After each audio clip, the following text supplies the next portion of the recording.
కాకినాడలో gym trainer Satish Reddy హత్య case కలకలం రేపుతోంది. సతీష్ రెడ్డిపై విచక్షణారహితంగా దాడి చేసిన సీసీటీవీ కెమెరా దృశ్యాలు తాజాగా వెలుగులోకి వచ్చాయి. బుధవారం తెల్లవారుజామున కాకినాడ భానుగుడి జంక్షన్లో జిమ్ ట్రైనర్ సతీష్ రెడ్డిపై సాయి కిరణ్తో పాటు అతని స్నేహితులు మూకుమ్మడిగా దాడి చేసిన దృశ్యాలు సీసీటీవీ కెమెరాలో రికార్డయ్యాయి.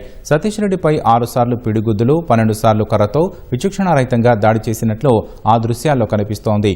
హత్యకు గల కారణాలపై దర్యాప్తు చేస్తున్నట్లు పోలీసులు తెలిపారు. ఓ యువతి విషయంలో స్నేహితుల మధ్య తలెత్తిన గొడవలే హత్యకు కారణంగా తెలుస్తోందన్నారు. నిందితుల కోసం గాలిస్తున్నట్లు పోలీసులు చెప్పారు.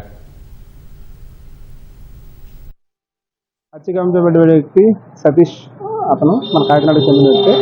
ఇందులో ఎవరైతే సతీష్ ఫ్రెండ్ సాయి కిరణ్ అనే వ్యక్తి, అతని ఫ్రెండ్స్ సాయి కిరణ్ ఫ్రెండ్స్ కలిసి 2 గంటల ప్రాంతంలో సతీష్ని పిలిచి అక్కడ పుట్టారు. కర్రలతో ప్లస్ చేతులు కాళ్ళతో కూడా కొట్టి చంపేశారు. దాని మీద మన కాకినాడ 2వ పట్టణ పోలీస్ స్టేషన్లో కేసు నమోదైంది. దర్యాప్తు చేస్తున్నాం. ముద్దాయిలు పరారీలో ఉన్నారు. ఇంకా ఎంతమంది ఇంకా తెలియ రావాలి. సాయి కిరణ్ అనే వ్యక్తి అయితే ఉన్నాడు, అతని ఫ్రెండ్స్ కూడా ఉన్నారని చెప్తున్నారు. ఎంతమంది ఇంకా ఇన్వెస్టిగేషన్ తెలుసు.